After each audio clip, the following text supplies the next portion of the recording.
we go.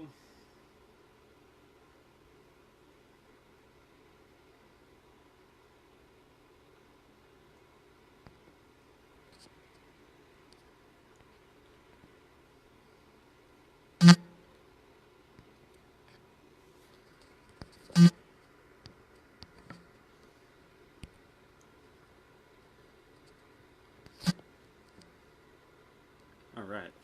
Check, check. Microphone check.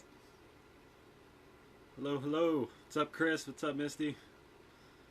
What up, Chris? What's up, Ayed? Let's see if I can't get Ariana in here.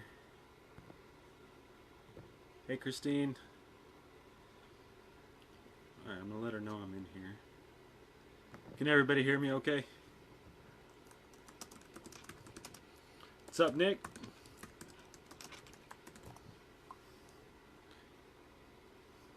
Oh, nothing much. Here, let me move it forward. Alright. Is that better? Can you hear me better? Oops, wrong button. I need to get a microphone for it. There she is. Alright, let's get her in here.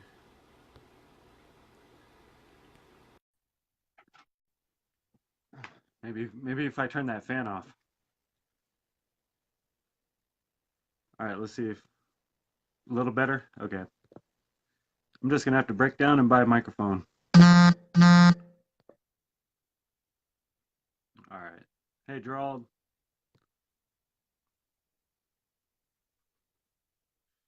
See if she...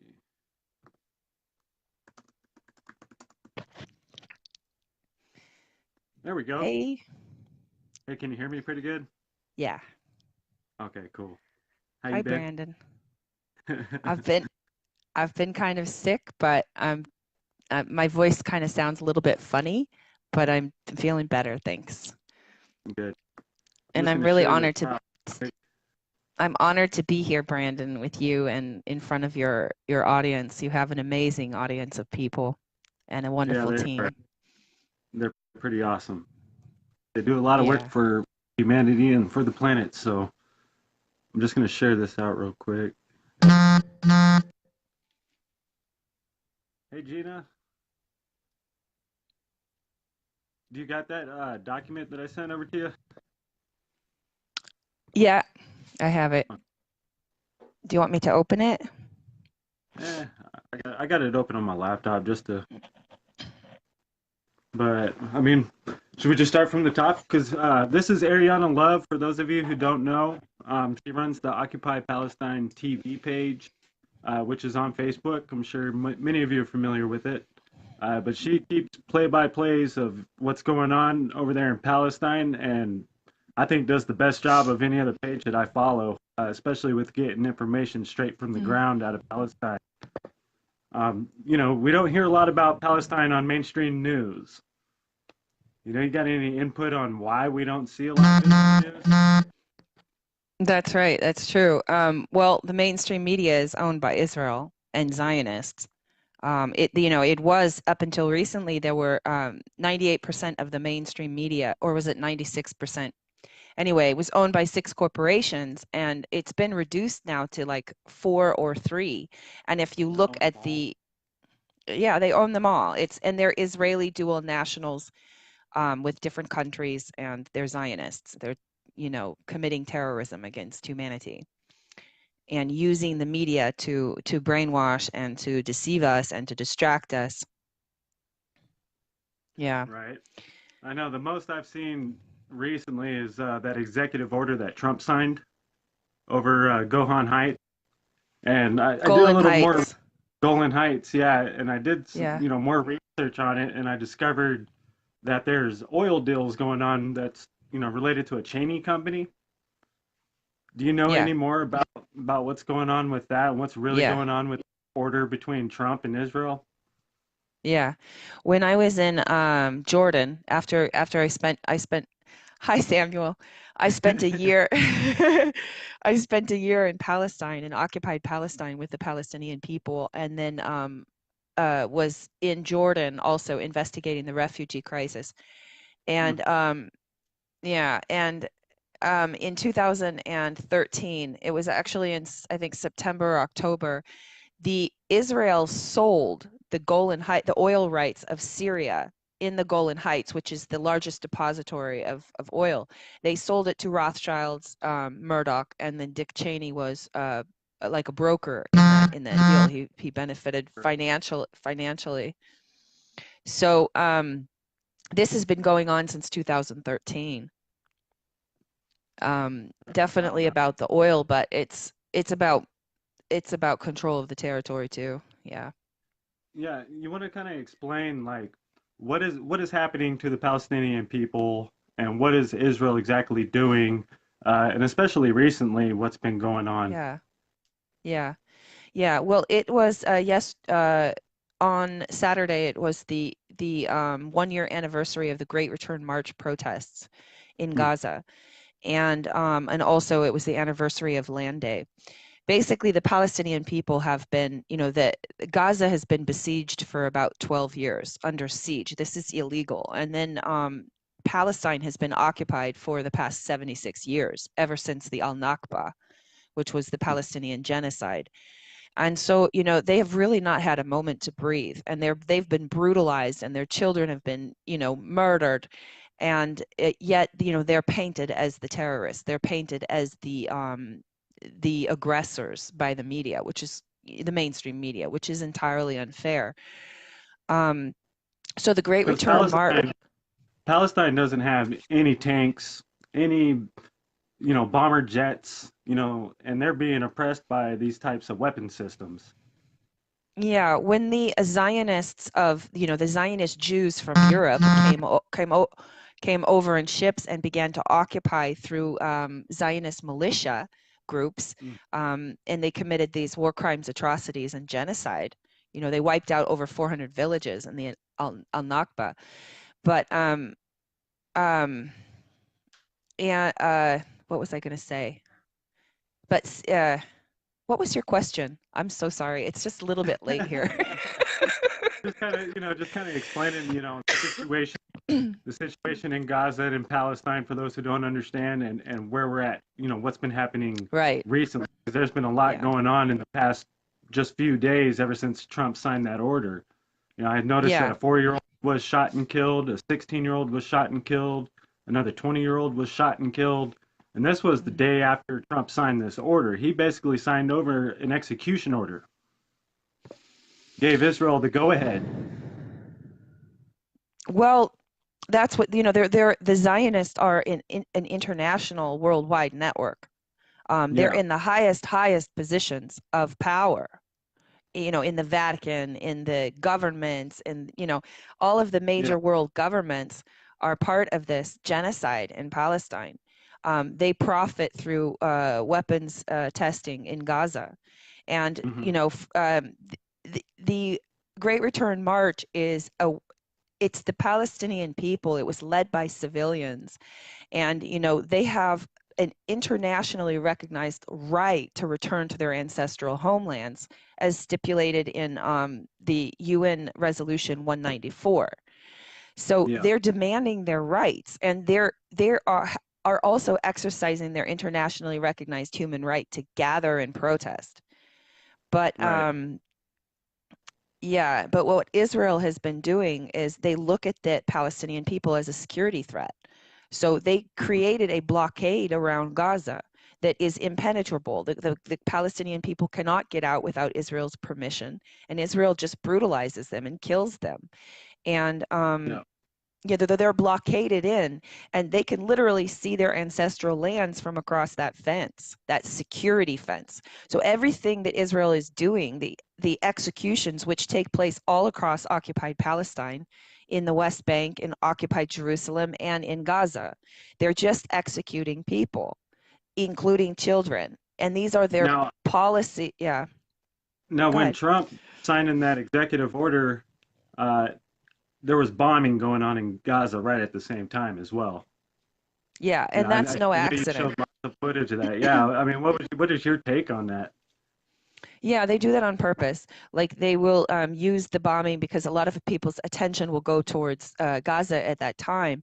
And at the same time, they slip something through, hoping people don't notice. You know, what they slipped through was Trump gifting Golan Heights to Israel. Now, nobody has the legal authority to give land of another country to a third party. That's a Right. war crime. And I Right. mean, I hope the American people are, I mean, I know your followers are awake, but I mean, I just hope in general the American people are awake enough to realize that this is a war crime and to push back Right. against it. Because because the cabal is trying to take as much as they can. First, they tried to, you know, Trump tried to approve occupied Jerusalem as the capital of the Zionist capital, which it's Yeah. not. It's recognized as the capital of Palestine. So that didn't really succeed. You know, moving the U.S. embassy to Jerusalem, it flopped as Yeah. you know, because people didn't accept it. So Yeah. I we remember have when that that was. much, you know, yeah. So, so basically, yeah, that was a war crime, and I don't think that it's going over very well either. And that's why they had to create a media distraction to try to slip it through. So, who is Trump now to to to be able? I mean, obviously, this is the cabal wanting to seize. You know, if it's all for the greater Yeah. Israel to And seize the that's what I was going land, to and ask you is what gives yeah. Trump this power to even do that? You know, and can the American people stand against it? Well, American people need to understand that it's treason. You know, that is a crime punishable by death. You are not allowed as a president under the U.S. Constitution and the Bill of Rights. You are not allowed to place your loyalty in another society. Um, Right. the president's loyalty has to go to the American people. So basically, we have the cabal playing their chess game and passing these laws to legalize their illegal activity, their crimes against humanity. And that's what this is. The Right. trying to seize and take Golan Heights and occupy Jerusalem is it's worldwide tyranny. It's an assault against humanity. It's their crimes against humanity. So why can't the ICC do anything about it when it comes to the United States? Well, okay, the Zionists are a worldwide network. They are, again, they're in the highest echelons of society, and Yeah. they are doing really, really wicked things behind the scenes, um, more than just genocide of nations and creating wars. I mean, they are also, you know, trafficking kids, Yeah. and this needs to be understood. These Zionists, they're not going to be like um, ragtag criminals. They're going to be the ones in the suits and the ties that you know, that Yeah. people idolize. Big money. And yeah, and I recognize that Trump has gone after the Clinton mafia and uprooted the Clinton mafia from the cabal. And the Clinton mafia was child trafficking worldwide. But that doesn't mean he went after the entire child trafficking of the cabal, which is a huge, massive industry. And I mean, some people, they take that to think that, okay, well, he's going after all child traffickers because he went after the Clintons. No, it's just cabal wars. And in Right. the bigger picture, you and, you know, I think many people are aware that, you know, Trump is playing right into the hands of this cabal. I mean, they're Well, doing I mean, we exactly what they want. see it happening in Texas right now with the asylum seekers being held underneath a bridge in a cage in horrible circumstances. And just recently before that, they were shipping children all over the United States from these detainment centers, you know? And I think it's over something like 25,000 children that's being detained. It could be a bigger number now, but I mean, we see it happening right here. It was, according to the Senate report, it was 11,500 kids that were Hmm. detained and taken Okay. away from their parents under the zero tolerance policy. Yeah. But the Senate report also said there was about over 2,500 kids that went missing out of those kids. You see, there's a percentage that goes missing, and the Senate report also stated that a percentage of those kids were handed by federal agents over to known child traffickers. Jeez. So now they are normalizing child trafficking within. I mean, the U.S. government is trafficking kids. That's what that means. I've seen a report too. Yeah. I wish I would have saved it on Facebook that the United States is #1 in child trafficking, and they included about CPS and everything in it. How the CPS is taking kids from parents, and the big money thing, and it's sickening. Definitely, I agree with you. That makes me want to puke. Yeah. I think it's important to mention here that these child traffickers are Satanists. They worship Lucifer. Right. The Zionists worship Lucifer. This is the unifying factor behind the cabal's actions and their agenda. Mm-hmm. They are very sick people.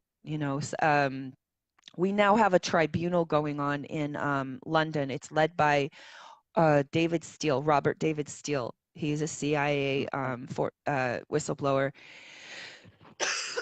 Excuse me. And You're right. This tribunal, we have, you can even find them on YouTube, and they're doing everything into the public. So the eyewitness testimony of people high up, even an ex-banker from the cabal, who went into witness protection, he drew the line where he would not sacrifice babies. He would not kill a baby, which is what they wanted him to do. That's where he drew the line. That's where he drew the line, and he got out and went into witness protection. And 10 years later, he's telling his story. He said he was at the top where the cabal, he said that they're all of the, he himself included, and all of the members of the cabal at the very top, he said there's 8,500 of them about. They're running the global financial banking system. That's a good question here. There's a good question here to explain for people who need to understand. What is the cabal? Okay, the cabal is the worldwide mafia. It's a Zionist mafia. It's Talmudic law. It's Satanism. It's Luciferianism. It's the same. That is the one unifying factor of we have to understand our leaders at the top, in all top positions, are satanic ritual abuse survivors. It is very difficult for them to break out of that mind control programming because they are satanically, ritualistically, sexually abused since childhood. Raised that way. And oftentimes transgendered, forced into that. So they break them and make them loyal servants. So this one banker, that was what, sorry for my voice being all raspy. That one banker, basically what he revealed is that, at some point in time when you rise up that ladder, you have to sacrifice baby. You have to sacrifice children.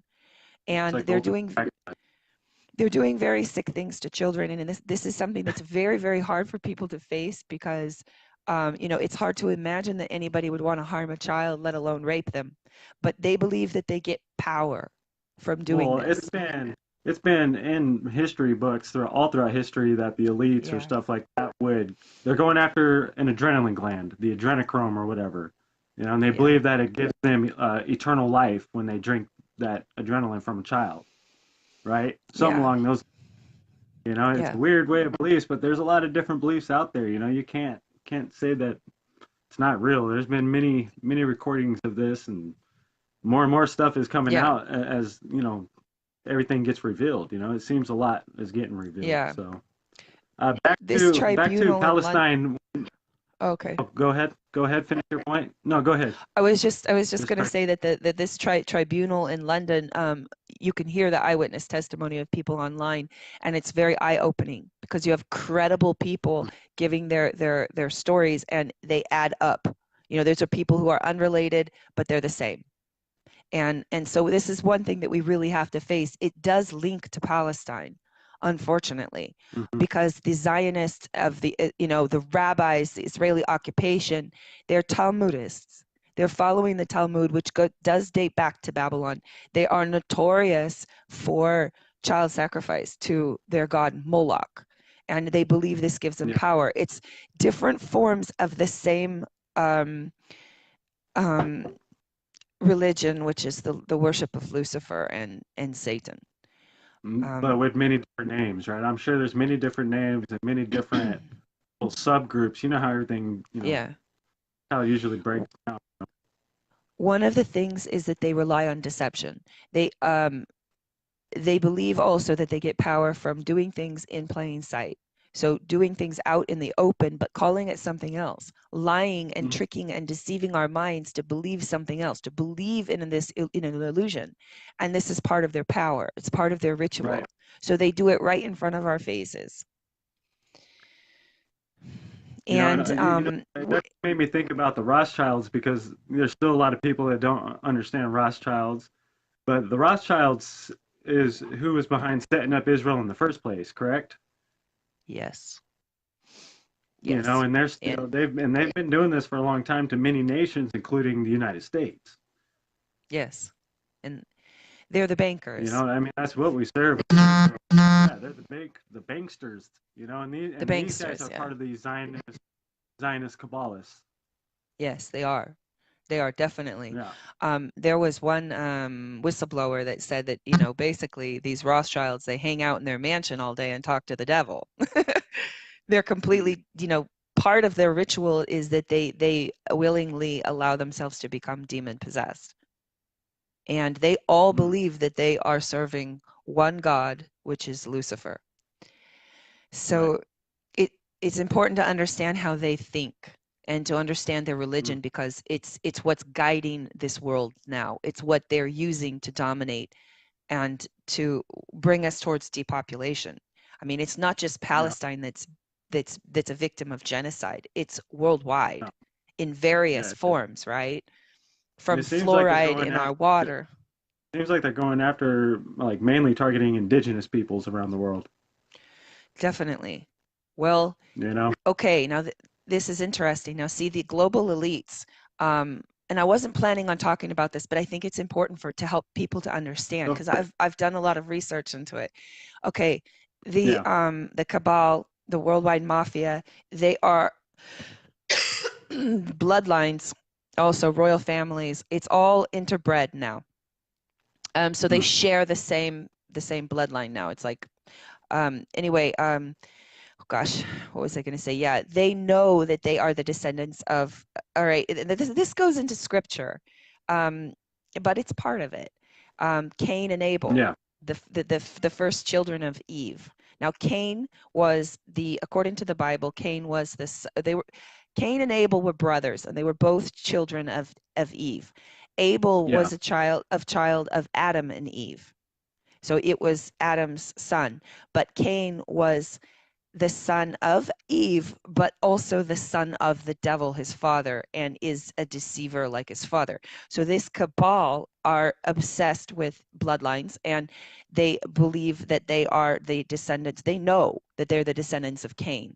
So they have access to the knowledge where we don't. We are the children.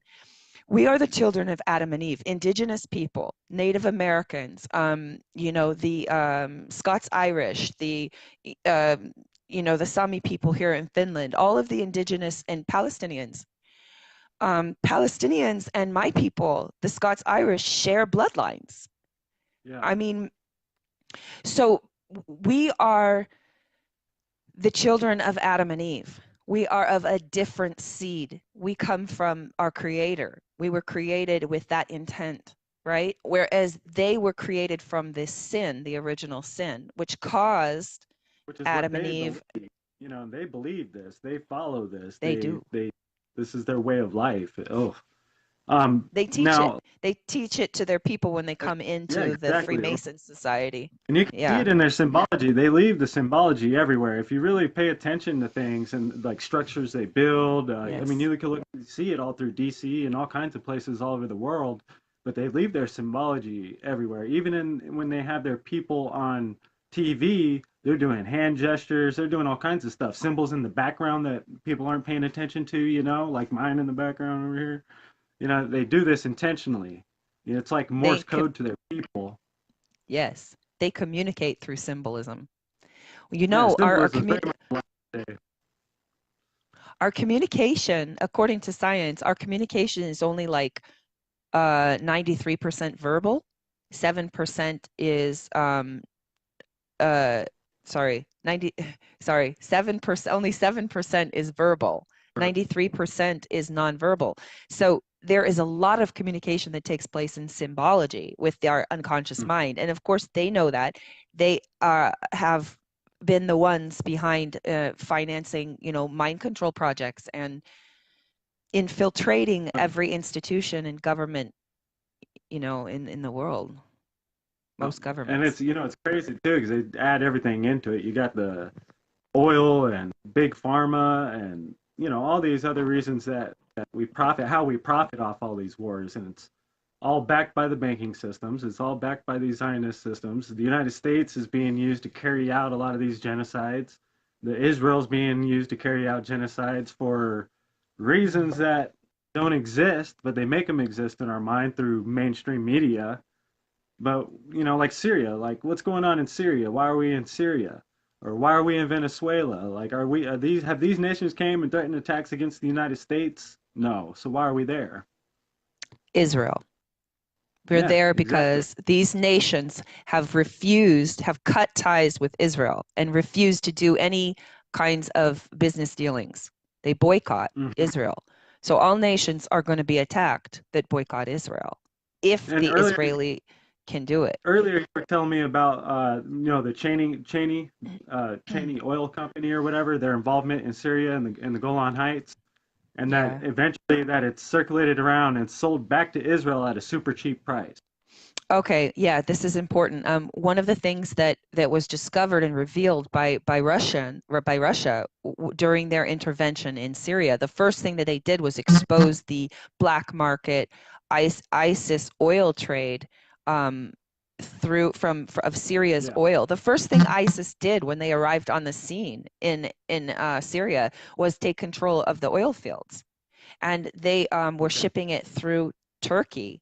And the Erdogan family was a chief beneficiary financially of that ISIS money as it came through Turkey, and most of that oil ended up in Israel for a cheap price.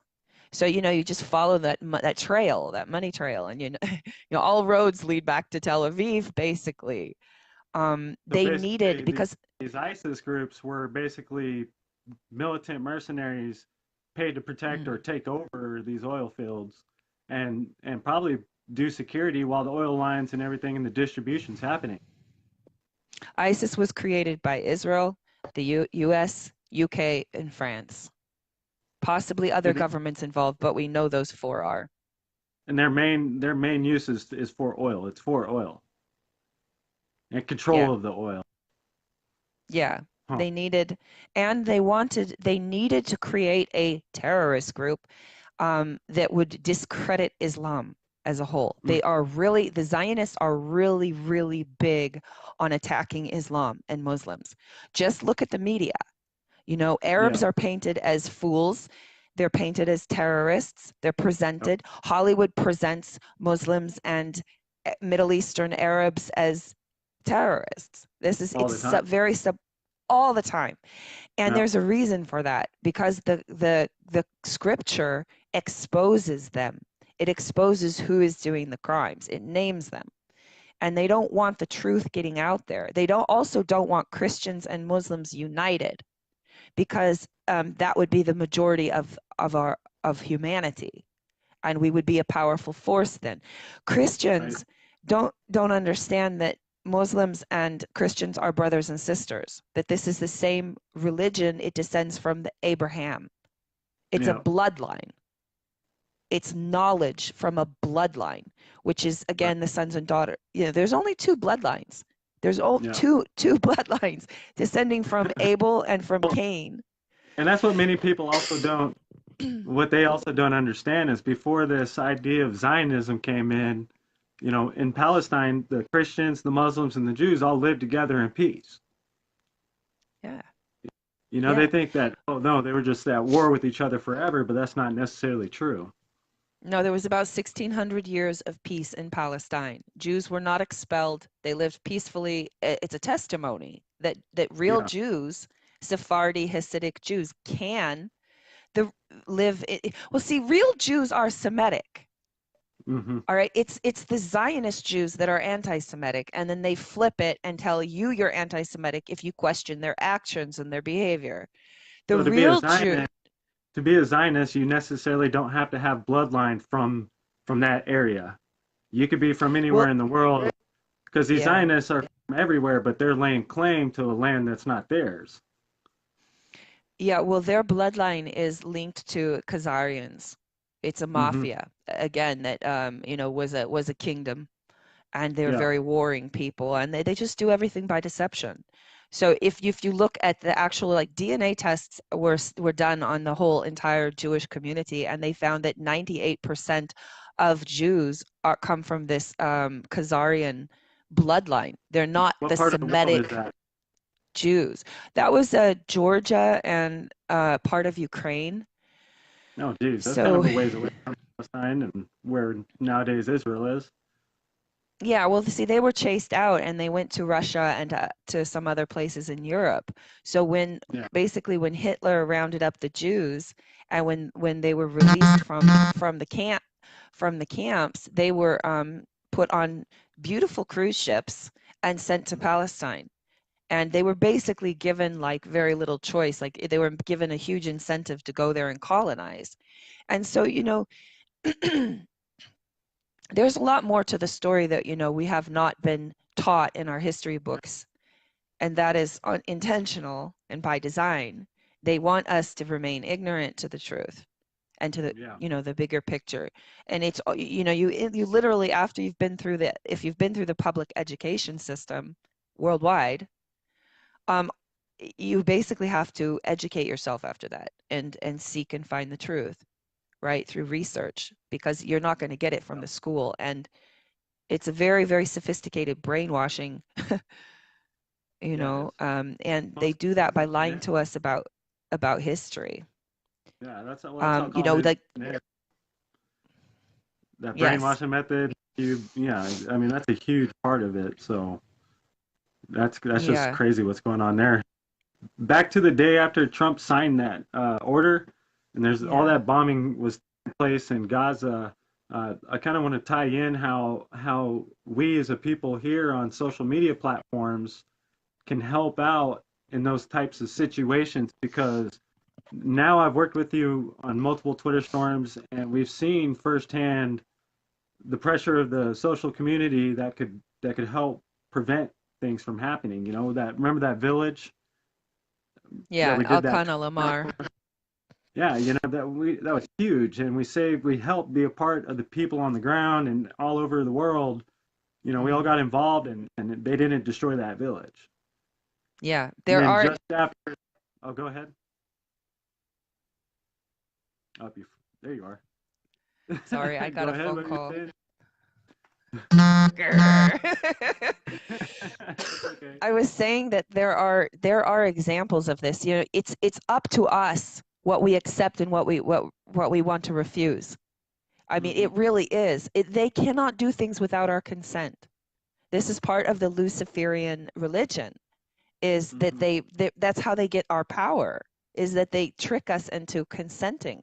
So, like another example, there was Alkan Alamar. We led a Twitter storm with some other activists, and basically got someone from the ICC to take action and to release a statement to Israel that stating that they would prosecute, and Yeah, Israel that knew that it's an they would. international war crime. You know. Yeah. Yes. And so they backed off for the time being. But there was another victory, like Israel tried to tax the Christian churches in occupied Palestine, and that failed because Christians around the world said, "Oh no, you don't." Yeah. So when we push back, we have so much power. We can stop them in their tracks. And right now is a good time to do it because I recently seen a bunch of countries denouncing Trump's statement about his executive order. I seen the UN released a statement against Israel about them committing murder on children, journalists, and medics. Yes, You know, people. It seems people are starting to wake up to what's truly happening in Palestine and what Israel is doing and what their agendas and motives are. yes, yes, So it's important for everybody to get involved. yes, it is. It's very important. And there are things, well, okay, I want to talk about a couple of things before we get into like BDS and what people can do Help. to help, yeah, to help Palestine and Palestinians. I mean, we basically are in the same position as the Palestinian people. They are going Hmm. after they're going for depopulation. I mean, this was, you know, published by a group of these Zionists criminals in 1997 and the Bush crime family through Agenda 2021 and then revised as Agenda 2030. They are depopulating us already, and they're doing it and trying to disguise it as natural disasters, but they're using Climate some, change. They're going after yes, clean water. You see the corporations taking over our clean water, you know? yeah, So they're doing it in many kinds of ways, and they're many, covering up murder with natural disasters, with climate changes. They're going to create big migration patterns. You know, not many people know how to survive in situations like that. My arm says intricate. there's a It's big there's a big war there's a big war happening. And this is basically the weeding off of two kinds of people: the believers on the one hand, and the ones who want to follow the devil and right. the deception. So it's like a big play that is basically a judgment for all of us, and there's no avoiding it. Um, Right. I would like to talk about the UN report. Yeah. Um, so the International Commission to Support Palestinian Rights, it's the ICSPR in Gaza. This is the organization that awarded Brandon and I with Goodwill Ambassador to Palestine, and which is approved by the authorities, Palestinian authorities, and which is a really really big honor. But this particular commission are responsible for documenting and reporting on war crimes, Hmm. Israeli war crimes. And there is a delegation from the ICSPR in Europe right now and in the United States, and they are meeting with politicians and the United Nations, UN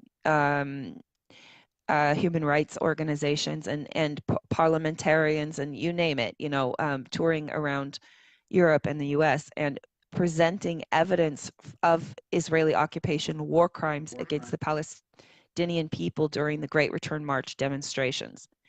And this has triggered a reaction because there's something about when you see the evidence in front of your face, it Yeah. can move people to act. Um,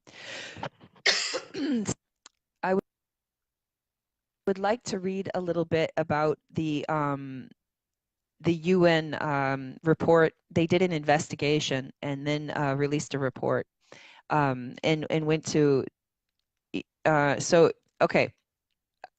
Um, I'll just get right into this if it's okay. Yeah. Let's do I'm it. going I'm to read here. I'm here. from my notes. Okay. Good. Um, so the UN report was released on February 25th of this year, and it stated there was, quote, no justification for Israeli forces to use live rounds on civilians. The UN passed a new resolution, S-2811, and this was in order to urgently dispatch an independent international commission of inquiry to investigate the Israeli violations and abuses of international humanitarian law and international human rights law in the occupied Palestinian territories. Whoops. Okay, including occupied Jerusalem and in particular besieged Gaza. So this was in the context of military assaults on the civilian protesters during the Great Return March that began on March 30th of 2018. So their 1-year anniversary of protesting just came yesterday. So yep. The UN Commission found reasonable grounds to believe that Israeli security forces committed a series of violations of human rights and international humanitarian law, said the chairperson Santiago Canton, who told journalists. This was reported in, oh gosh, I'm not sure. No, I think this is actually from the report. The UN report, excuse me, the UN report found that the only violence on the part of Palestinian protesters was throwing of rocks and the burning of tires. Now, the burning of tires is not a violent act. That is actually to create smoke to prevent the Israeli military snipers from executing people and shooting people. So, you know, throwing rocks.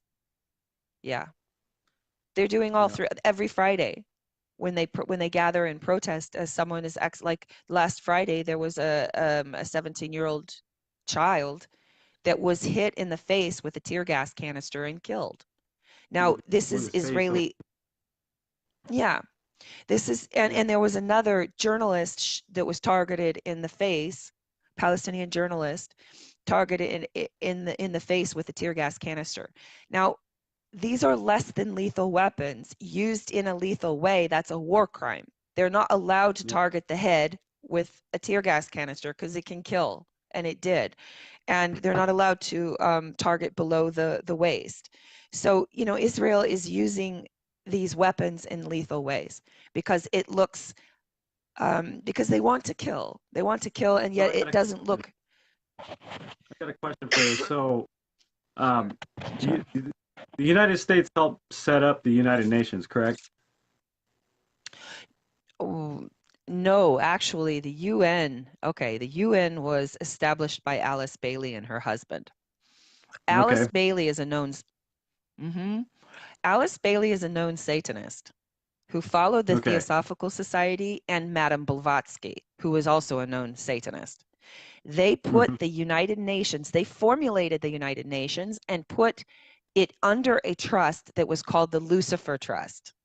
If that doesn't give them away. That was in, I think, Jesus. Yeah, right? And then 3 years later, they changed the name to the Lucis Trust, which is the name that it is today. But Lucis is still another name for Lucifer. So just, you know, just less obvious. Well, where I was going with this question is how come the United States isn't backing the United Nations statements against Israel? Does the United States not stand for or against international war crimes? You know, like why is the United States backing Israel and not backing the United Nations in Palestine? Why is that? Well, the United States is under the control of Israel and Zionists. Newsflash. Yeah. These snipers are shooting children. So that means they have to aim at a child in a scope, call it in, they call in their targets, and get permission from higher ups that say go ahead and shoot that child. Yes. Well, I'm gonna get into that too. I've got an article from Electronic Intifada about that. Okay. So but here's the thing. Here's one of the things is that we're talking about the UN. I'm not saying that all UN members are bad people. I'm sure that some of them are good, but I don't know if all of the employees of the UN understand that it is a Lucifer cult. And it's part of the New World Order.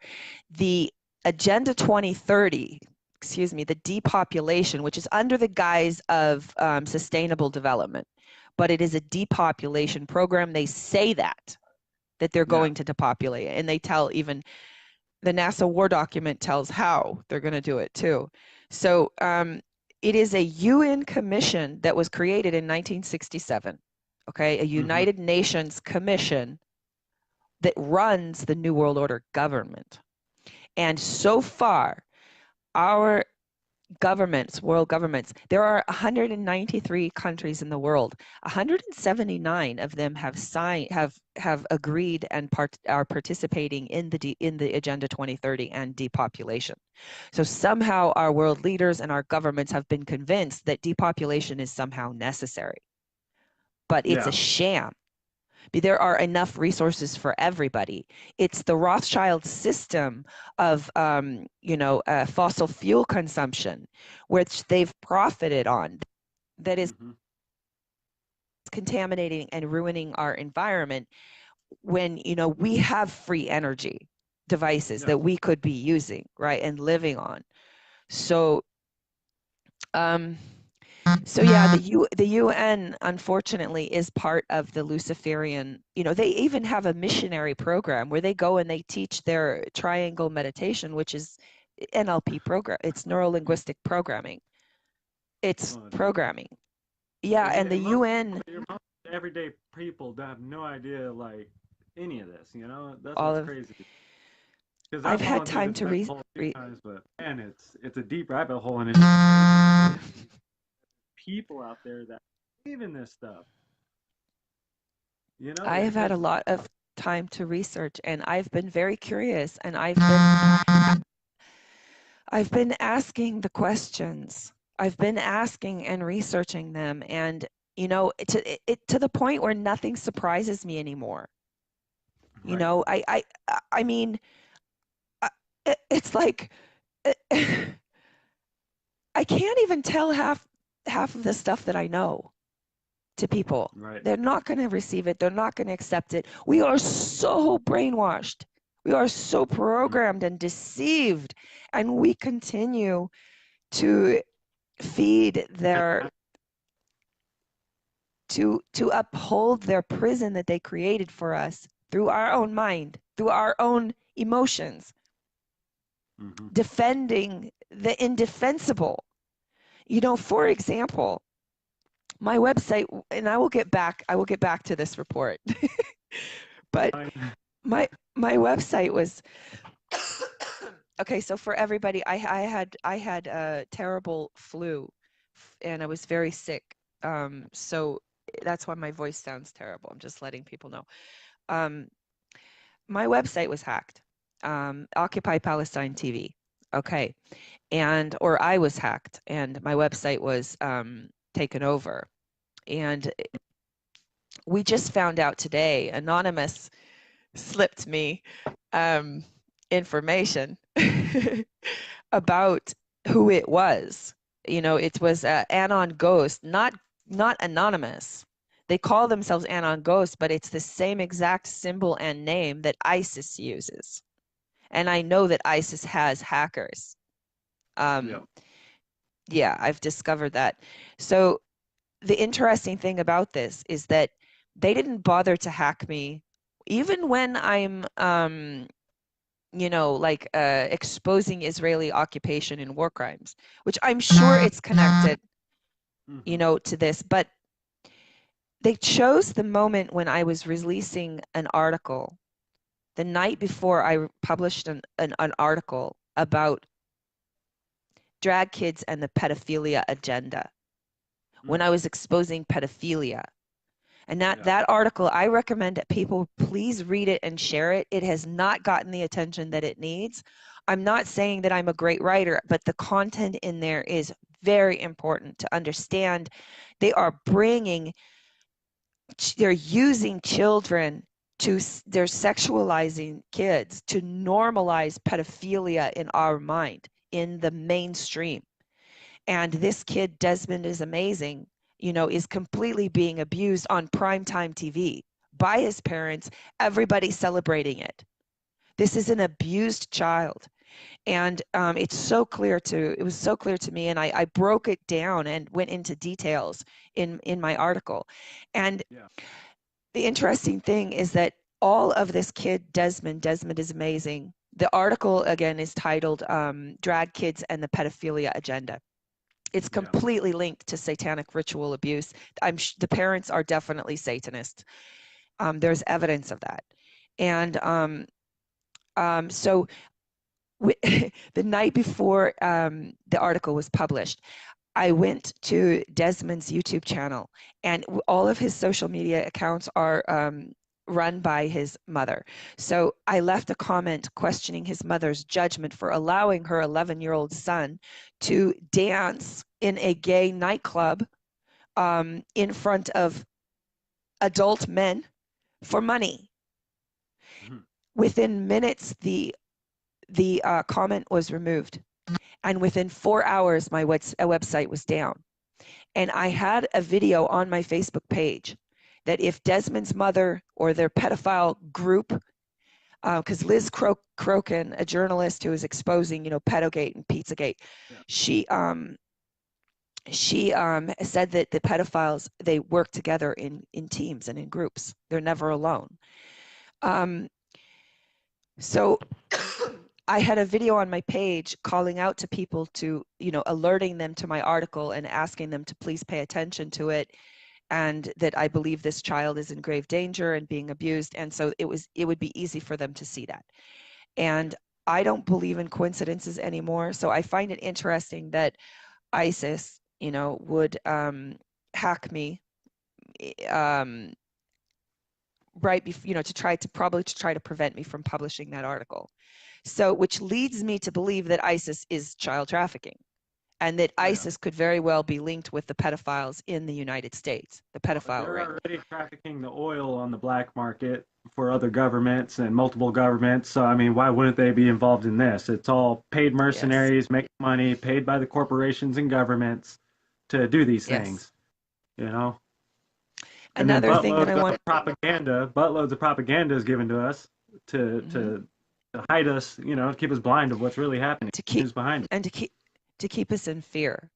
And they created ISIS to look like a Sunni Muslim terrorist group, simply because, okay, get this, you guys, there's about 7 billion people in the world. There's 2 billion Muslims. 80% of the Muslims are Sunni Muslims. They're moderate, completely moderate, follow the Quran. They have no terrorist inclinations. Okay, it's within the 20% that you have sects of Islam, and some of them are very bizarre and support terrorism. So somehow these extremist sects are always the ones who end up with government backing to make people fight against each other. And these are the ones that get media attention and so on. So they wanted to discredit Islam.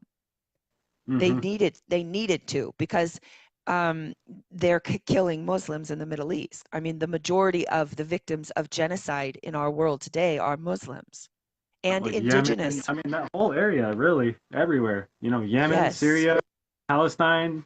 I mean, just to name a few off the top of my head. Exactly. Iraq. All through the Middle East, they've been killing Muslims, and especially indigenous Muslims.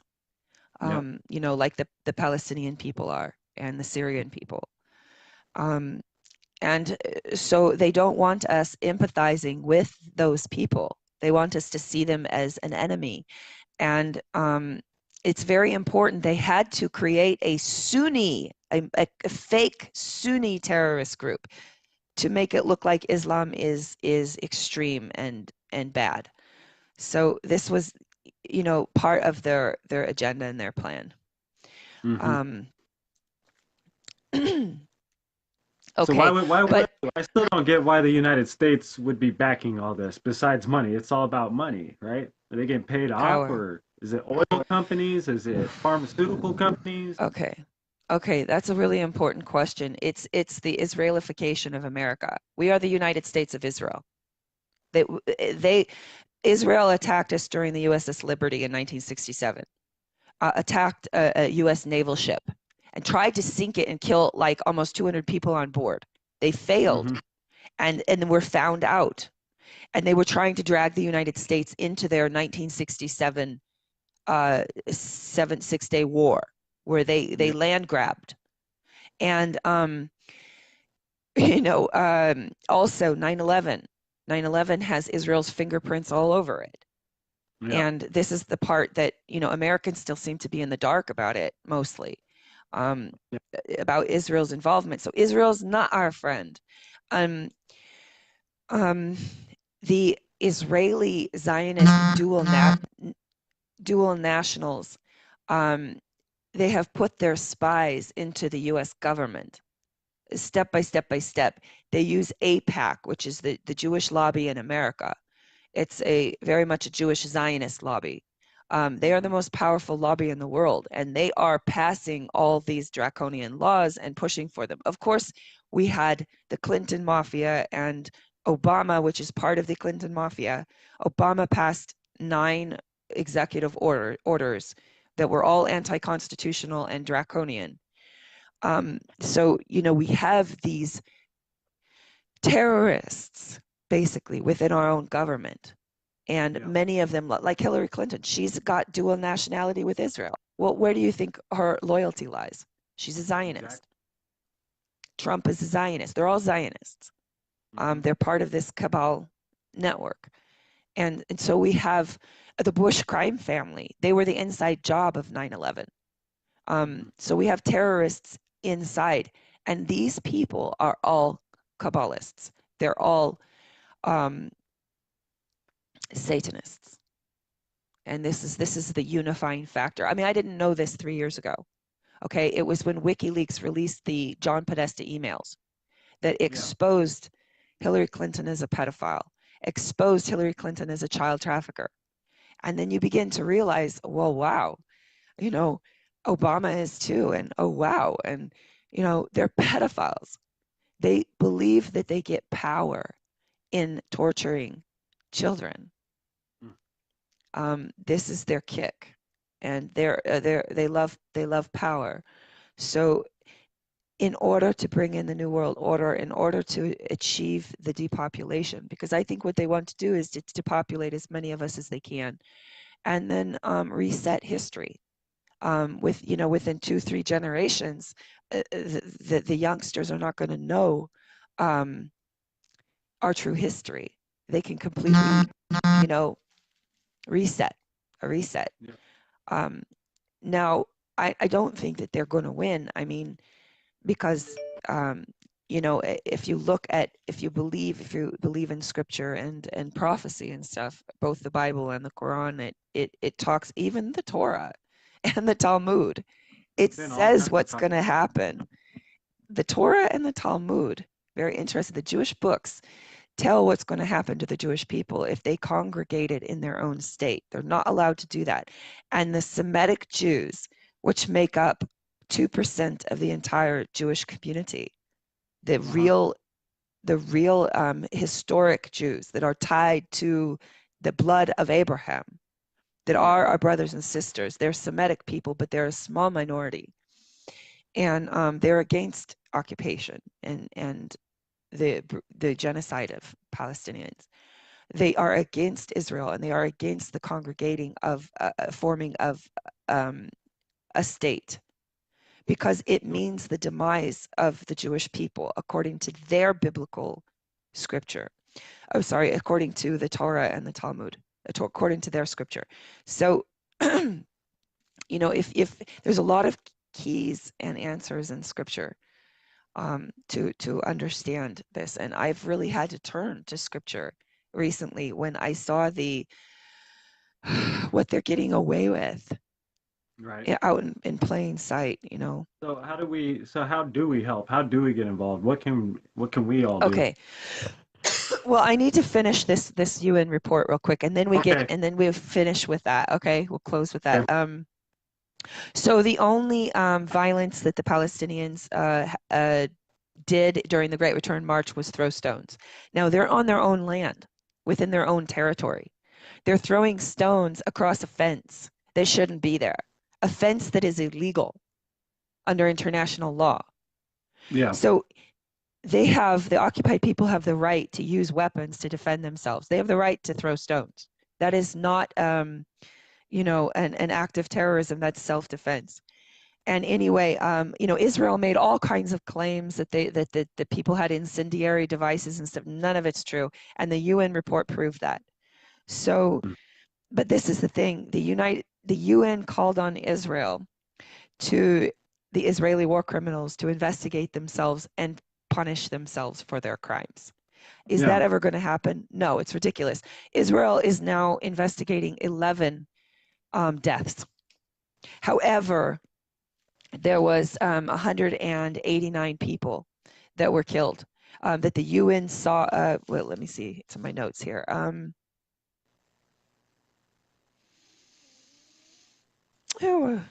Yeah, there was 100. Oh, I've got so much more notes. I didn't even notice this. Oops. Okay. Well, I want to try to get through this. Okay, so it's ridiculous to expect the Israeli occupation. We've seen in the past that they're not fair. They don't investigate themselves fair, and they never get punished. Like in 2014, bombing on Gaza. No one was punished for anything, yet they were committing war.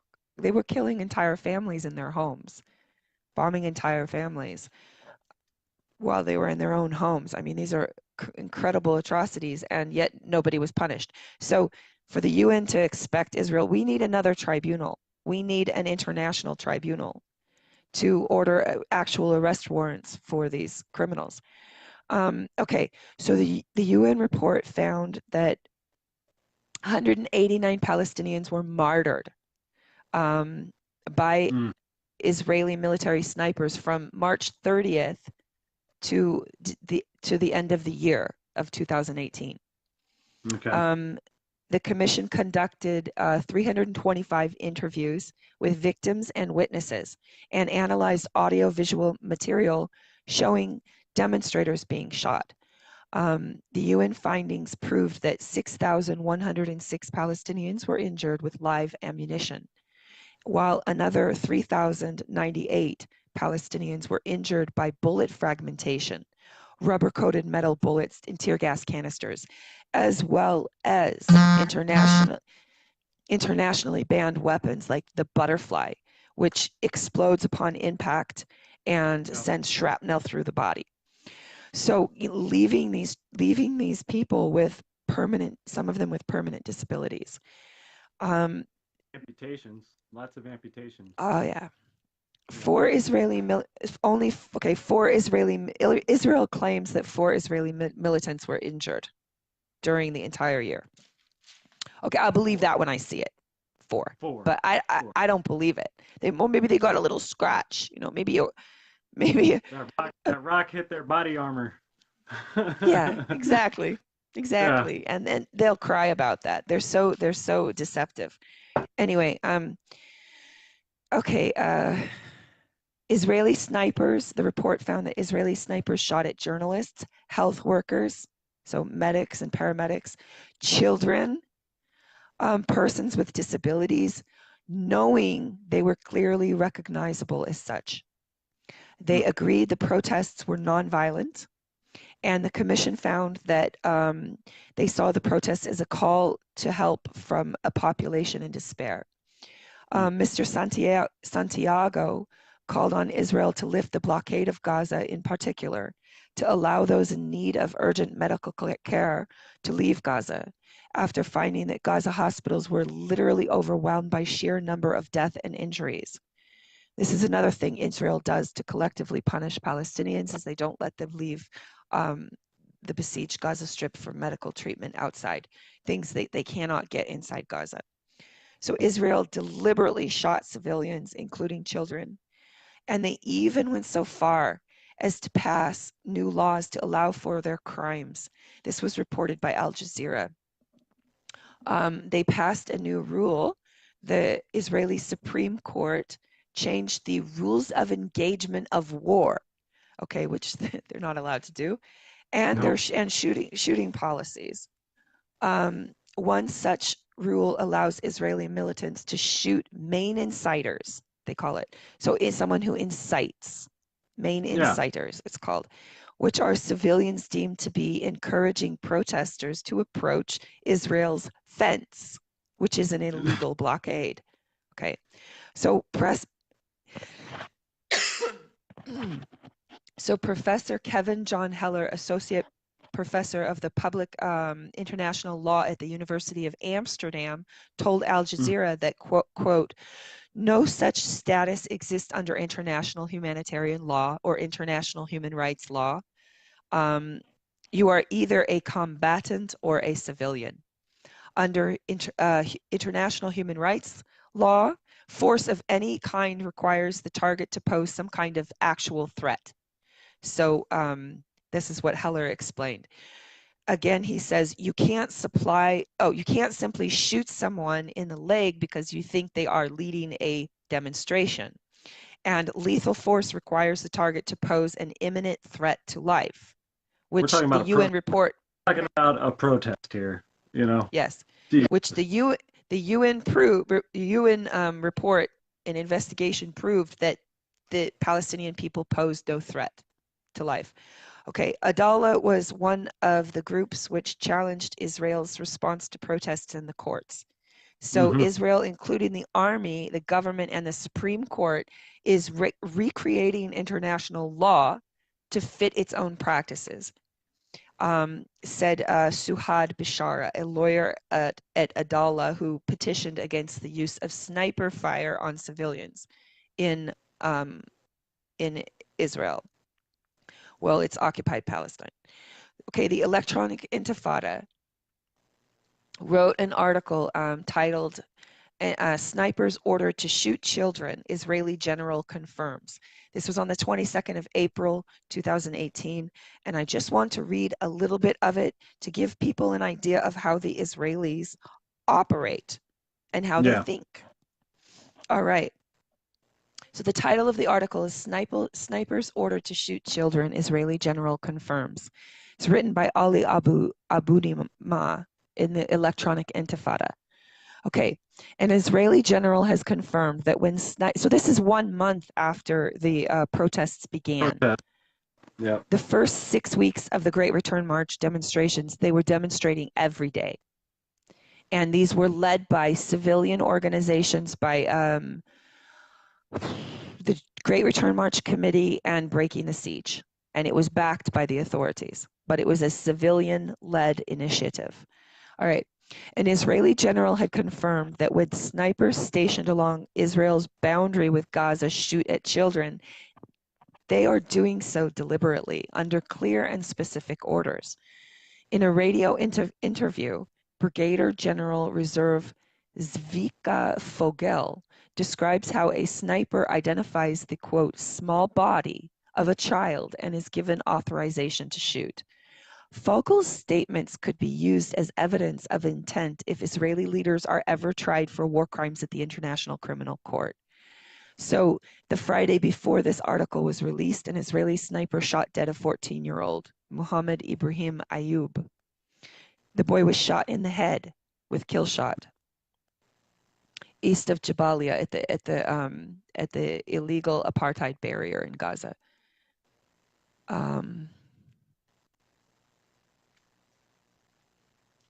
So Trump signing this order basically also shows that he's okay with all this happening. Of course he's okay. The U.S. arms, see, he's a businessman, and he's going to protect, he's going to make money for the cabal. And, you know, this is the U.S. arms industry is making a killing testing internationally banned weapons in Gaza, because tested weapons are worth a lot more, multitudes more money than untested weapons. So it's for the Israeli arms industry, the US and the UK. They're the ones profiting the most on their weapon. And they did test internationally banned weapons on the protesters in Gaza. They tested strange chemical weapons, gas bombs. They were dropping tear gas canisters from drones, but they had some sort of strange chemicals in it that caused people to seizure for like 20 minutes. And some people went into coma. Dozens of people went into a coma. It was very painful seizures where they would thrash around. They had to be held down. So, you know, horrible suffering they're inflicting to test these bans. Crazy too. Just recently, I seen another report from a lady that was at Standing Rock, and she had a hair test done, and there was all kinds of chemicals that were found from what they were spraying on us. And a lot of the first reports after Standing Rock from like the Intercept were stating that they were doing all kinds of testing for riot control and crowd control and stuff like that out at Standing Rock.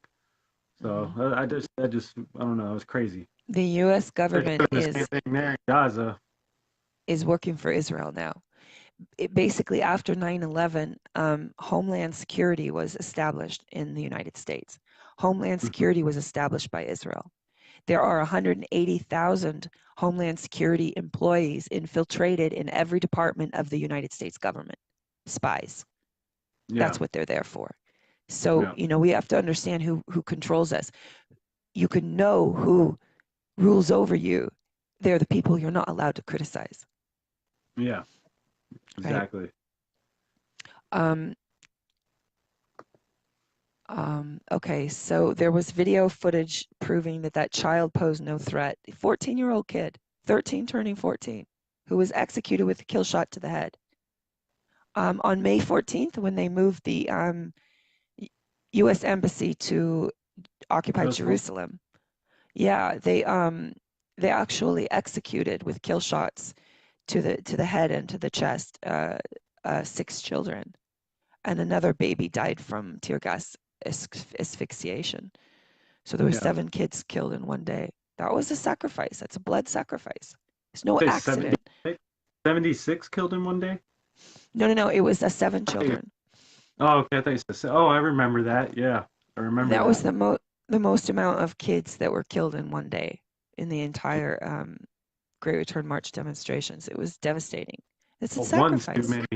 Yeah. Okay.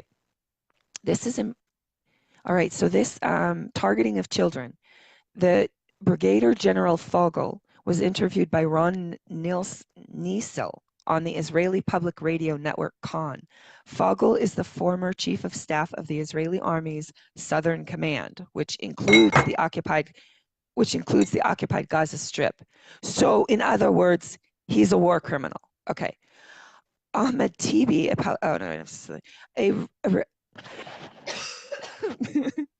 a recording of the interview is online, and it's in this article too. And the interview was translated for the electronic Intifada, so that we could understand it, because the interview, of course, was in Hebrew. The host, Ron Niesel, asks Fogel if the Israeli army should, quote, rethink its use of snipers, and suggests that someone giving orders, quote, lowered the bar for using live fire, because at this point they were killing children, and every Israeli can see that on their media. So Fogel adamantly defends, this is the general, adamantly defends the war criminal. Yeah. He defended the policy, stating, quote, at the tactical level, any person who gets close to the fence, anyone who could be a future threat to the border of the state of Israel and its residents, should bear a price for that violation. A future threat? Now this is very revealing, and I will just... So 4 years old, they could take out a 4-year-old child as a future threat. Yes, and they have. Okay. And they have. Yeah.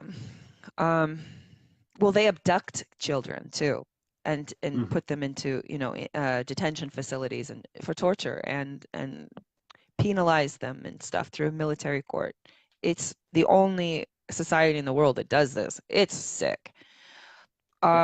So what this just said, a future threat, a potential future threat. Anybody who could, what they're saying is that they want to kill the children because they're going to grow up to be resistors against the occupation.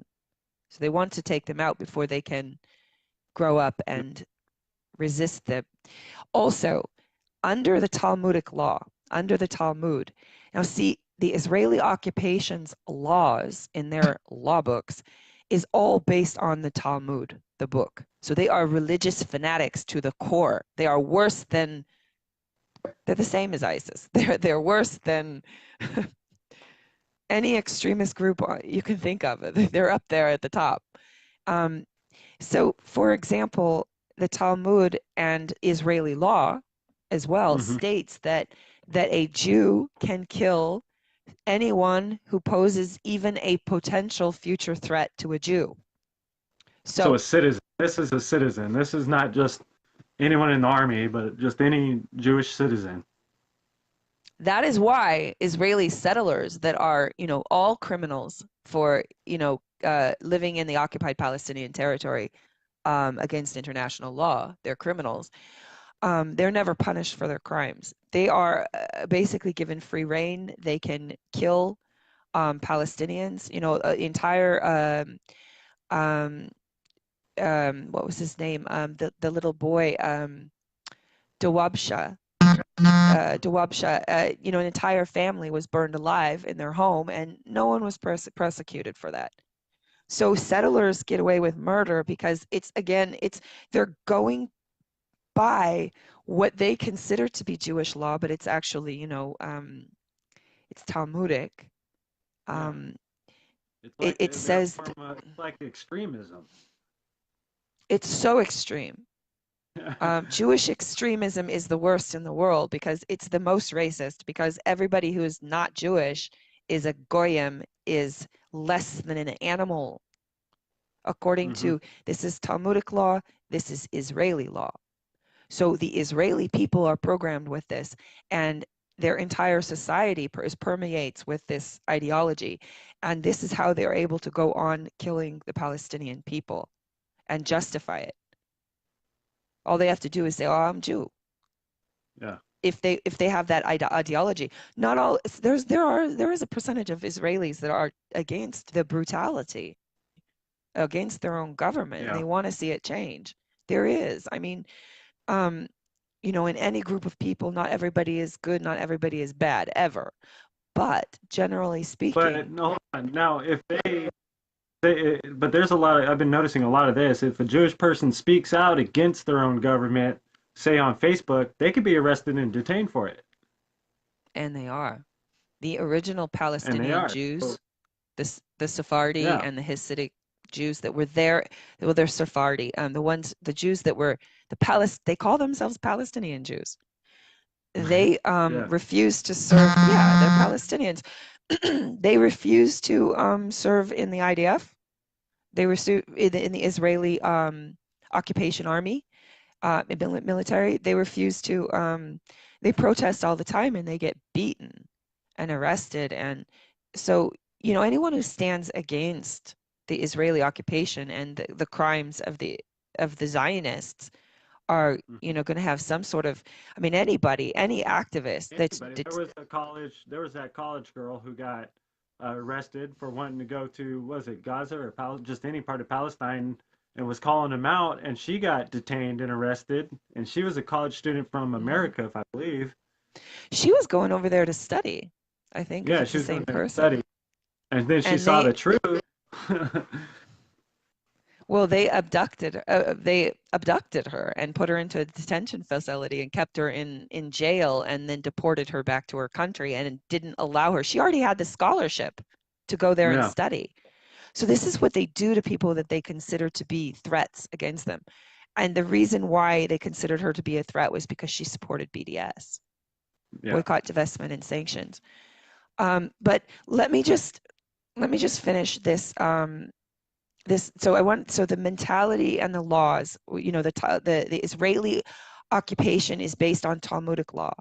So we have to understand that's so fundamentally racist that it makes grown men have the logic that it's okay to execute kids. So this general goes on to say, Nelson, the interviewer says, then his punishment is death. So you see how they think that anybody that's going to infiltrate their territory is there going to be there to kill them. I mean, it's just insane. But anyway, and then the general response, he says his punishment is death. The general response, as far as I'm concerned, then yes, if you can only shoot to stop him in the leg or arm, great. But if it's more than that, then yes, you want to check. You want to check with me whose blood is thicker, ours or theirs. So this is a man that's talking about shooting kids, and it's an ego thing. Fogel then describes the careful process by which he targets, including children, by which targets are identified, including the children, and shot. Quote, again, he goes on to say, I know how these orders are given. I know how Sniper does the shooting. I know how many authorizations he needs before he receives an authorization to open fire. It is not the whim of one or the other sniper who identifies the small body of a child now and decides he'll shoot. Someone marks the target for him very well and tells him exactly why one has to shoot and what the threat is from that individual. And to my great sorrow, I don't believe him. Sometimes when you shoot a small body, he says, and you intended to hit his arm or shoulder, it goes even higher. For it goes even higher, Fogel uses a Hebrew idiom also meaning, quote, it costs even more. So in this chilling statement in which a general talks about snipers targeting the, quote, small body of a child, Fogel makes crystal clear that this policy is premeditated and deliberate. While presenting unarmed Palestinian children as dangerous terrorists worthy of death, Fogel describes the snipers killing them in cold blood as the innocent, vulnerable parties who deserve our protection. So you see, the Israelis are the masters of, they pay trolls to go on social media and to make derogatory comments against Palestinians and to make it sound like the Israelis are the victims and they're just defending themselves. They just flip everything upside down. Right. So thank you guys for like letting me get through that, because I thought it was important to give the full picture, the context, right, of the Great Return March protest. The Palestinian people, they are basically asking for their right of return, which is their internationally recognized human right. They want an end to the siege, which is illegal. They want an end to the occupation. They want the Israeli occupation to stop targeting civilians, because these civilians are, they want the colonization of Palestine to stop. So the illegal Zionist settlement expansion, they're just stealing Palestinian land and building structures, and they want that to stop. They want the Judaization of Jerusalem to stop, because the Zionists are claiming that Jerusalem belongs only to Jews, and they keep everybody else out. They control the most holy site for Muslims, because Muslims are the majority of the Palestinian people. There's a percentage of Christians and a percentage of Jews and a few other religions, but mostly they're Muslim. So you've got the majority, that is their holy site, the most holy of holy site in all of Palestine is Al-Aqsa Mosque compound. And the Israelis, they, all the time prevent worshipers from going in and praying. And, this is not the way to peace. And we know their mindset, where they think that everything belongs to them. Right. When even UNESCO recognized Al-Aqsa as a historic Muslim site. It belongs to Muslims. And what else? And they want, the Palestinian people want the Israeli war criminals to be held accountable for their crimes against humanity and against children in the Great Return March. Do you need to grab some water real quick? Do you have any more water still? Okay. I'll get some. Hold on. Yeah, get you some water so you don't hurt your throat. There we go. I hate being sick. I can't believe what's happening in Palestine, how deep it goes. Thank you. Oh no, that's Mohammed there that requested that. So I was like, yeah, it's probably a good idea. Grab some water and there you go. That way you don't hurt your throat. Yeah. Okay. So what can people do? I guess I think that's a good place to get into. Oops. There goes the Oops. I think we covered a lot of the updates, what's going on. Did we? It's good. Yeah, I think it's a good part to jump in how we can get involved, how we can help, and stuff like that. Yeah. Okay. Yeah, good. There's several ways that we can all help. A BDS, we can talk about that. That is a Palestinian-led initiative. It stands for Boycott, Divest, and Sanction. Now, the boycotting, you can boycott all Israeli goods. Anything that comes from Israel, refuse to buy it, refuse to use their technology. It's very hard to do, actually, because, they are always putting themselves in leading positions in technology and things like that. Right. Divestment. So this is a big one. Companies that are participating with in the illegal occupation of Palestine and in settlement activity, they can withdraw their money. And this has a huge impact on the pockets of the Israeli occupation and the entire, system that they've created. So, for example, BDS put pressure on Airbnb that had their, I guess it's like hotels in the illegal settlement areas in the occupied Palestinian territories. This is a war crime. And Yeah. so when BDS puts this pressure on those companies and reveals to them, hey, this is what you're doing, you're committing a crime, you could be punished for this, companies start to think about it and go, whoa. And they'll pull out, they'll divest. So that's very powerful. And we can support the movement, BDS. It's one of the and that leads to sanctions. These activities, boycott and divesting, leads to sanctions. That's what Yeah. we need to achieve. We need Well, to achieve the sanctions. there's a lot of U.S. companies that are profiting off this as well. I remember, I think I sent you that article of those contractors. You got Ford that's Yeah. profiting off this genocide. You have Caterpillar that's profiting off this genocide. There's a Mm-hmm. list. I think I sent it to you. I'll have to Yeah. post it again because there's a whole list of contractors and companies from here that are making money off Oh, of this sure. genocide killing. Yeah. And I think a lot of it is ignorance. I mean, Americans are some of the most brainwashed because we are through repetition. The media, keeps painting. Well, for example, when Israel struck the Gaza Strip, just what was it? It was a week ago, right? A Mm-hmm. few days ago. A few They were days ago. bombing. Yeah, they were bombing Gaza. Hamas did not fire a single rocket. Israel claimed they did. And then entire mainstream media repeats Israeli reports. Now, the Mm-hmm. Israelis are notorious liars. They will literally release false information and mock us all. Yeah. And it's inaccurate. And if people who follow them will see, well, like maybe a week later they'll release another statement saying, oh yeah, we were mistaken. It's they lied, you know. No big deal.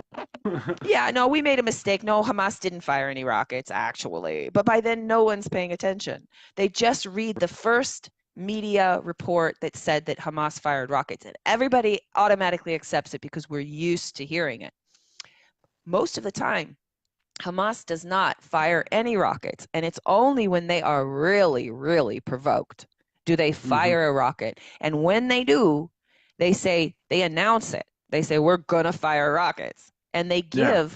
they fire them sometimes towards Tel Aviv, oftentimes towards the illegal settlements that are surrounding Gaza. Yeah. Again, all of the settlers are criminals for knowingly squatting on Palestinian land, stealing it. That's war crimes. So, this is the context. Israel claimed that Hamas fired a rocket and that they were just retaliating, but it turned out to be false, and even Israel admitted it a few days later. But they released like photographs of these little firecracker rockets that barely dented the sidewalk, and then claimed that 5 Israelis were injured, but there's no evidence. We didn't see Right. a single picture of an Israeli or even an Israeli structure, which would be anyway. So this is the game that is being played on our minds with the mainstream media, and this is how the Zionists roll. I mean, Yeah. literally, I have I'll be honest, Hamas looks like saints compared to the Israeli Zionists. I They're agree with like that. not only that, they are old school. Their reports are credible. Hamas, Hmm. if Hamas says we did or we didn't fire rockets, they mean it. They have a track record of telling the truth. I mean, it's interesting. I mean, I didn't know that before I started following the news more closely. So I'm just throwing it out there that don't believe what you read. If Oh yeah, if definitely not. 99.9% of the time, actually there was a report and it was like 98% of the time or more, Israel is violating the ceasefires and attacking the Palestinian people, not And if they Hamas. talk about it on the United States mainstream at all, then you know it's a lie. Because it seems Yes, like they're always building up Israel's image, and they never speak from the Palestinians' point of view or what's happening to Palestine or any of that. Like the Golan exactly. Heights just kind of dropped on the American people, and nobody even knows what Golan Heights is. Why is the United States interested in this? Why is the U.S. backing this? You know? There So used to be we're a very time. sheltered to what's happening in Palestine. Nobody knows Yes, here. yes, it's true. It's really true. And we never taught about Palestine in our books. I mean, the No, just word Israel. Palestine, yeah. Um, I was going to say something I forgot. It's all good. But besides, so obviously divestment is probably one of the strongest ways to help from afar. And there's bdsmovement.net is what I found as pretty much like the main page people could go to. I'm sure they have a list of companies. I know Coke's on that company, Coca-Cola products, stuff Yeah, like that, yeah, yeah. But divestment's a good Um, way. What other ways can we put pressure on the United Nations? yeah. Okay, yeah. Now, again, this brings us back to the power of our voice and social media. Hmm. We can shut them down or back them off by resisting. There is a law in the United States, it's called the Tacit Agreement. And basically, if a law is passed and we don't reject it, it becomes law, no matter what it is. And Yep. that's the tacit agreement. So we have to push back. What we can do to okay, we should be putting pressure on the United Nations now, especially with this international commission delegation and the investigation they just did. They saw the evidence; it's fresh in their minds. We need to pressure them to. I think there needs to be an international tribunal. I don't agree with Israel investigating itself. I mean, do you think the war criminals are going to put themselves behind bars? Right. Like, hello.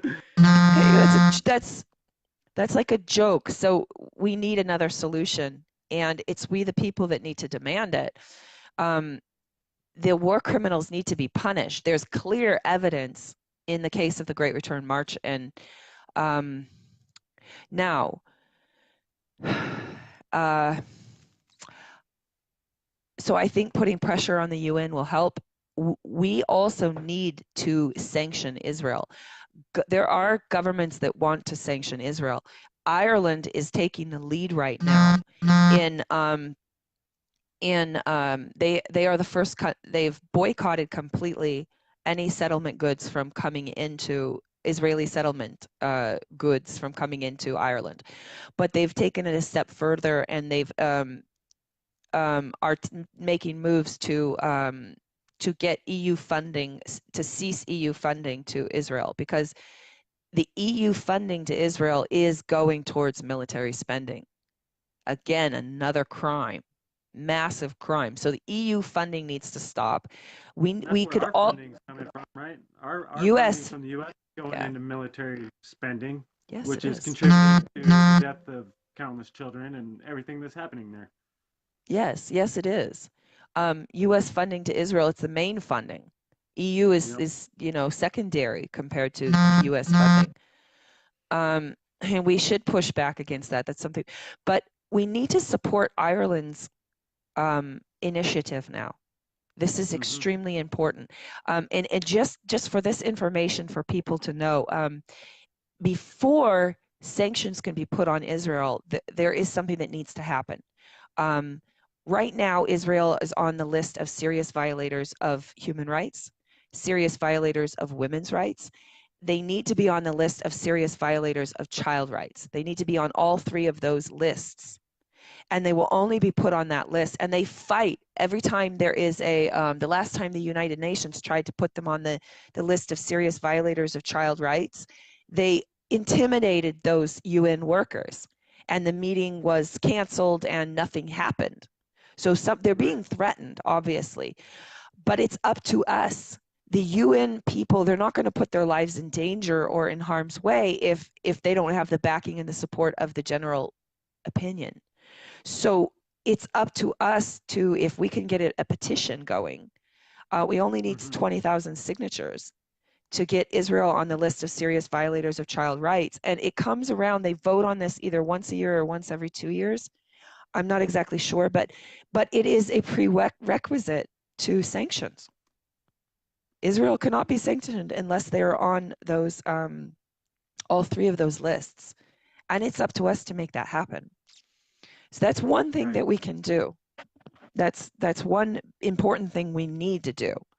And there could be a very positive outcome if we take that step. You know, there are people at the UN, I believe, who do want to prosecute Israel. But again, they need. Russia's speaking out. Who else was it just recently after Trump signed that order? You know, there's many countries that were speaking out against Trump's decision. Iran, Saudi Arabia, Russia. There was a lot of countries that were speaking out against Trump's declaration that, yes, this land is Israel. They could have it. They could take it. You can give away another country's land to another country. No, it's a war crime. You can't do that. Yeah, I know, but he did it on national television. It's a charade. He doesn't have the authority to do that. It's another facade. It's another game, and another reason for bombing Gaza was to distract from the UN report. You know, and to distract from this supposed, you know, gifting of Golan Heights to Israel. It's a sham. You can't give the land. I mean, who is Trump? He's the president of the United States. The president of the United States does not have that authority over Jerusalem, over Golan Heights. This is ridiculous. It's a joke. People need to just, you know, this is not legal.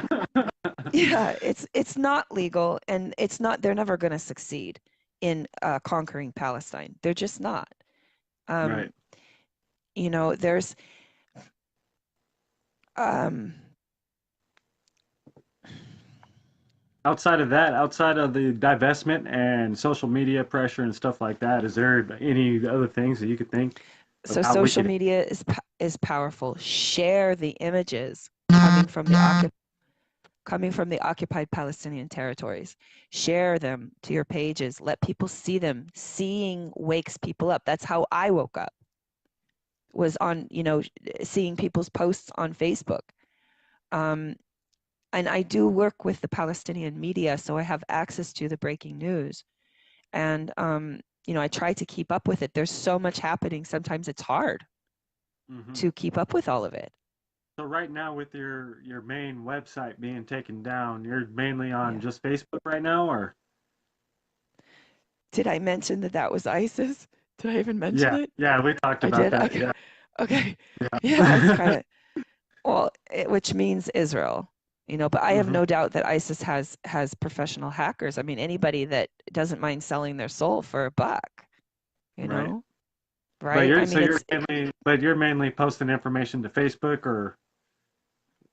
Yeah, no. So my website is down. I don't have the money to pay the web developer to reinstate it. So I'll just use what I have right now. I use Facebook and Twitter.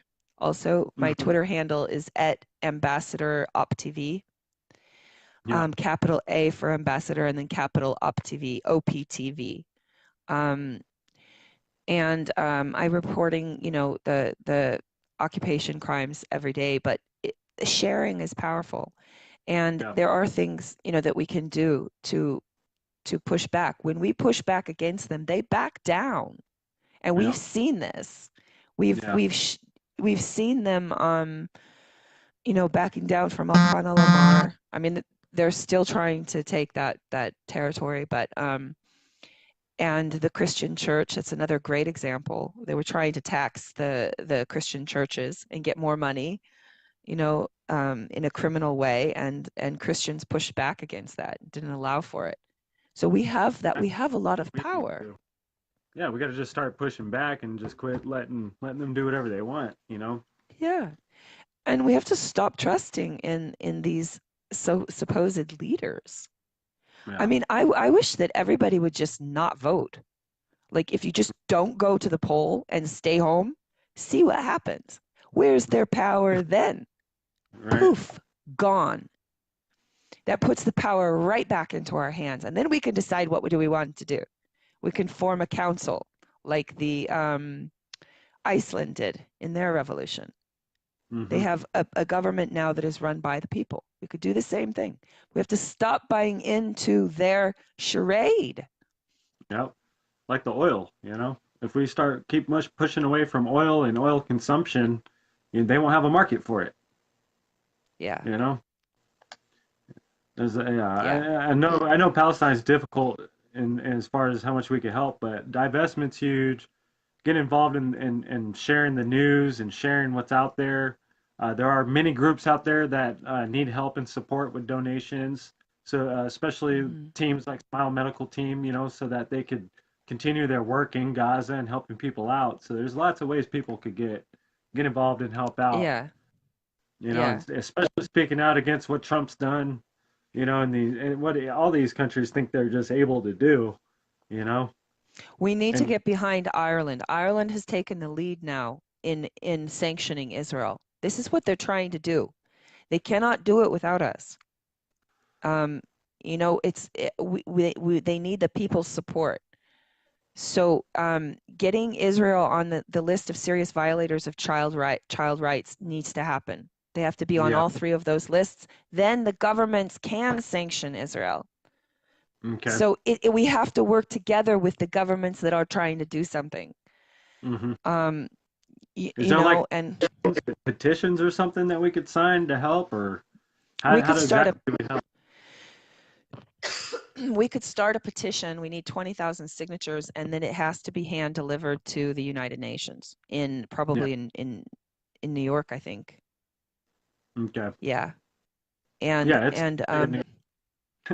yeah, it's up our alley, huh? Yeah. So that's something that we could do here. That's a good idea. And Yes. Ireland is the one leading kind of the charge in this. Yes, they are. They are. They Okay. want to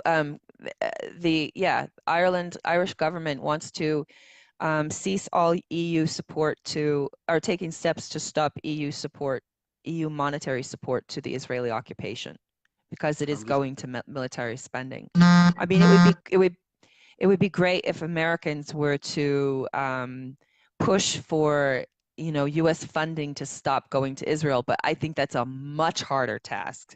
We could yeah. accomplish this in Europe, but in the U.S., I mean, waking people up, and I don't know if it's definitely not easy. But what we can do is get Israel on that list of serious violators of child rights, and it's Hmm. completely justified, because the Israeli occupation is the only society on the planet that has institutionalized the torture and abduction of children.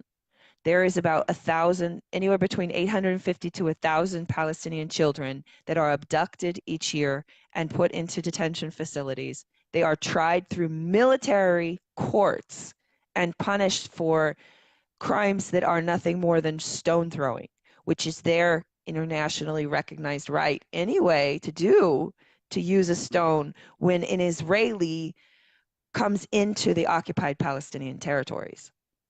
So Right. it's like, you know,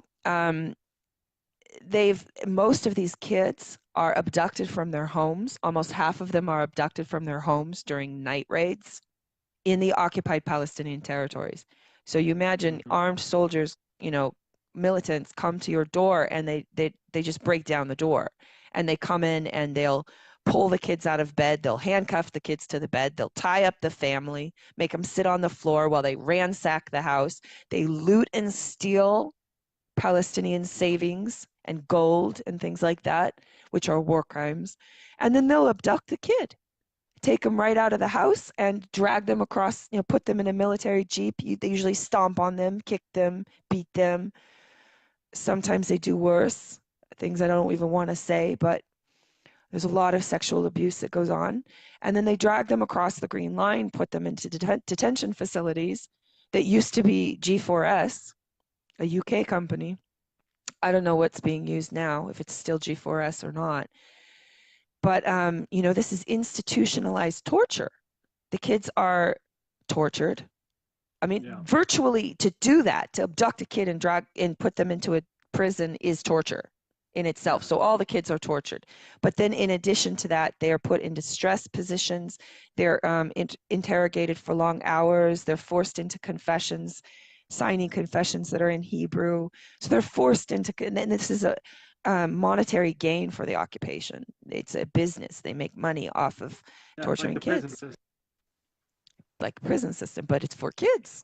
They have Ofer prison is just Ofer prison, which held Ahed Tamimi from the Tamimi family, is specifically for children. Jeez, that's crazy. They got a whole prison just for children. Mm-hmm. It makes you wonder why does the United States support this?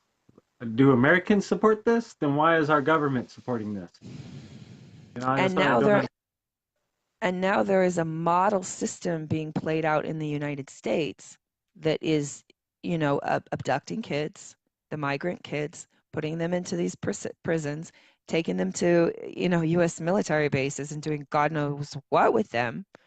And it's the same. It's modeled after, it's a Zionist model. Yeah, and I know most Americans don't support this, but why does our government? If our government's supposed to represent us, why are they supporting this? And why do we allow it to happen? Because they're Zionists. Trump is from an elite bloodline in Eastern Europe, generational Satanic family.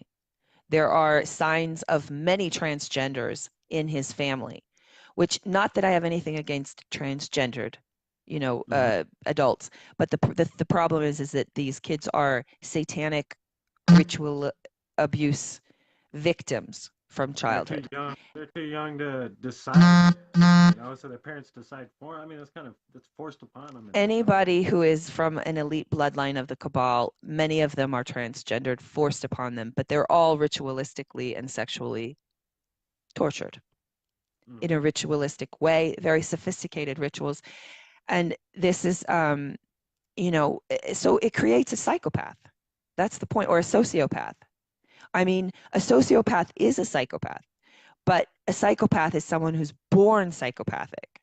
But a sociopath is someone who has been, who is, the environment has made them that way.